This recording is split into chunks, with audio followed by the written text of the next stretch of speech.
Et bonjour à tous, c'est Eker. Aujourd'hui, je suis contente de vous retrouver avec une nouvelle peinture sur carte, cette fois-ci de Pikachu. Cette carte a été choisie par la grande gagnante du concours de peinture sur carte que je faisais à l'occasion de mes 100 followers sur Instagram. D'ailleurs, n'hésitez pas à nous y rejoindre, on y est bientôt 500. Pour beaucoup d'entre vous aujourd'hui, ça peut paraître très peu 500, mais pour moi c'est déjà énorme. Ça veut dire que c'est comme si j'avais presque 500 personnes devant moi qui régulièrement regardaient mes stories, regardaient mes peintures et laissaient leurs réactions. Et ça me fait extrêmement plaisir. Je voulais bien sûr vous remercier pour tous vos likes et tous vos partages. Et d'ailleurs à ma communauté, encore une fois, Instagram qui m'a suivi ici sur YouTube et qui a permis de développer un petit peu la chaîne. On est déjà bientôt 50 et je trouve ça assez génial en moins de 10 jours. Moi personnellement, je trouve ça vraiment énorme. Grâce à vous, j'ai eu pas mal de commandes de cartes et de peintures. D'ailleurs, vous avez choisi de commencer par la carte gagnée pour le concours. Et la bulle bizarre, c'est simplement une commande qui m'a été faite. Donc bien sûr, je vais aussi filmer la bulle bizarre. Mais voilà, vous avez voulu que je commence par la Pikachu, alors c'est parti.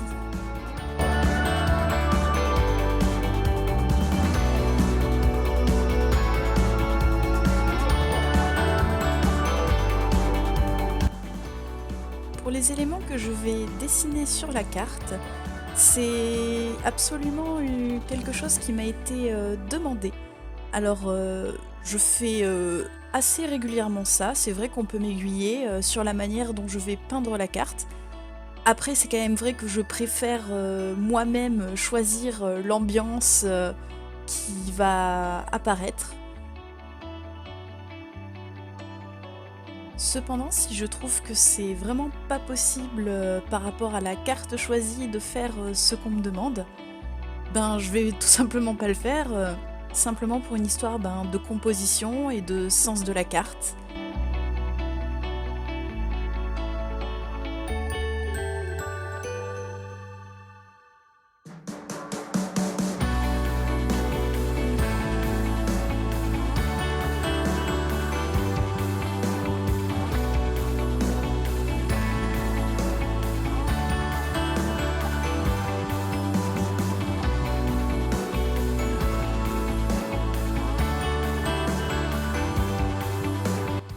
Comme vous voyez, j'ai fait pas mal de recherches de couleurs pour voir ce qui matchait le mieux avant de tomber d'accord avec moi-même tout simplement.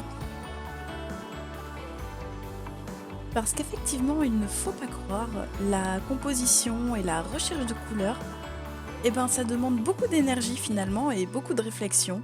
Et c'est d'ailleurs pour ça que artiste, c'est tout simplement un métier. C'est par exemple comme un menuisier, si vous avez jamais pratiqué, vous y arriverez absolument jamais et vous avez besoin de plans et d'entraînement avant d'arriver à vos fins. Et comme j'aime bien le souligner, être artiste, illustrateur ou même carrément autre chose, je sais pas, juge par exemple, c'est tout simplement l'exercice de toute une vie. Parce qu'on est toujours en train d'évoluer, d'apprendre et toujours de faire mieux que ce qu'on a fait auparavant.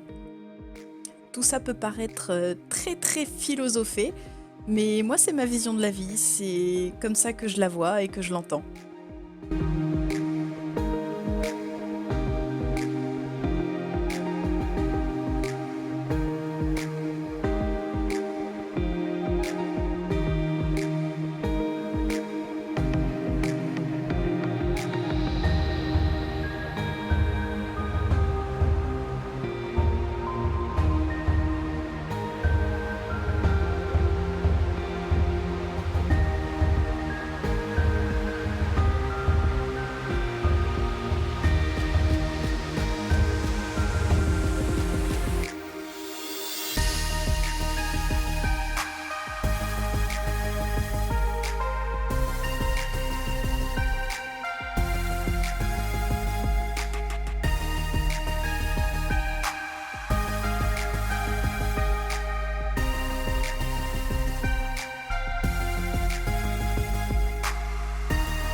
Encore une fois, n'hésitez pas à me dire en commentaire si vous préférez que je parle vraiment tout le temps, toute la vidéo pendant que je peins, ou si vous préférez que je ne parle absolument pas, ou au contraire que je fasse de temps en temps quelques interruptions et que je vous donne un petit peu ma vision des choses.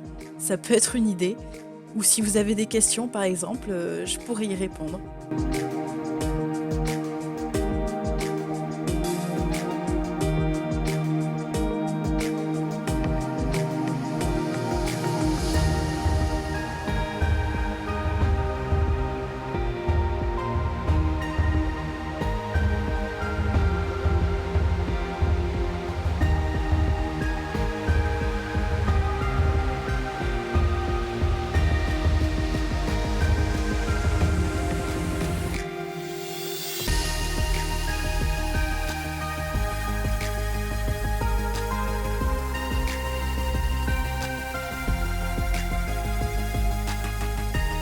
Donc pour cette carte, l'ambiance souhaitée était cristaux et ambiance étoilée.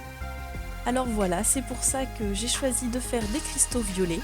Et pourquoi des cristaux violets? Tout simplement car c'est la couleur complémentaire du jaune, donc de Pikachu, et cette couleur-là le met totalement en valeur.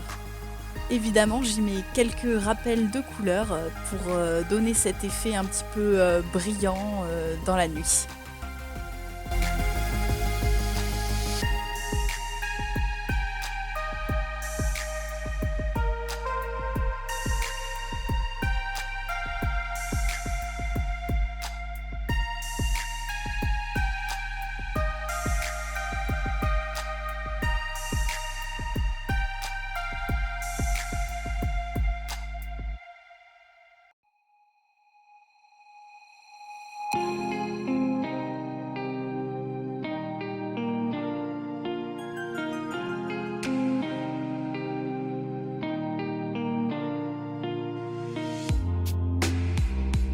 Comme vous le verrez, je vais me reprendre énormément de fois sur la couleur violette du Pikachu, car c'était une couleur très numérique, c'est-à-dire que l'inconvénient avec les cartes Pokémon, forcément, c'est que ce sont des couleurs à la base faites à l'ordinateur, et que c'est vraiment très dur de retrouver les mêmes en vrai et qu'elles correspondent à celles d'origine sur la carte.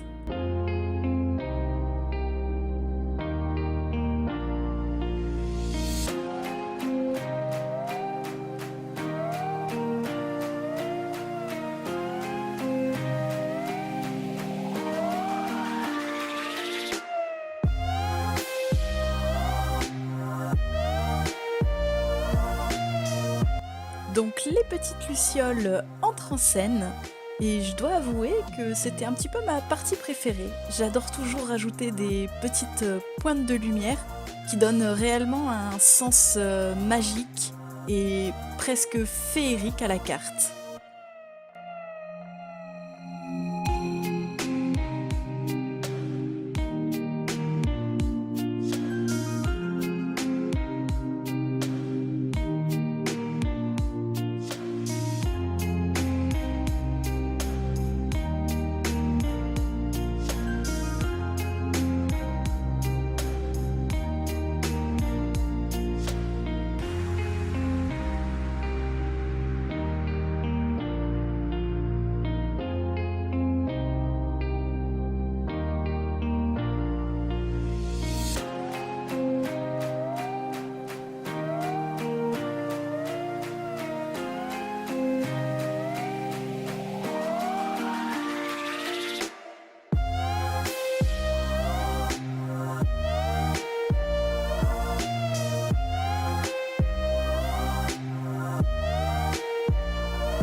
On arrive au terme de cette peinture sur carte, car comme vous le voyez, mon petit stylo gel va venir redéfinir un petit peu tout ça. donner quelques pointes d'éclat aux cristaux et bien les remodeler. Cette étape du stylo, je la trouve vraiment très très importante car elle vient révéler plein de petits détails et mettre un petit peu de lumière encore plus que ce qu'il n'y a déjà dans l'ambiance lunaire de la carte et féerique. J'espère donc que cette peinture sur carte, encore une fois, vous aura plu. Si c'est le cas, faites-le moi savoir en me laissant un petit pouce vers le haut. Et je vous invite à vous abonner à ma chaîne YouTube en activant la petite cloche des notifications. Merci à tous et à bientôt. Bye bye tout le monde!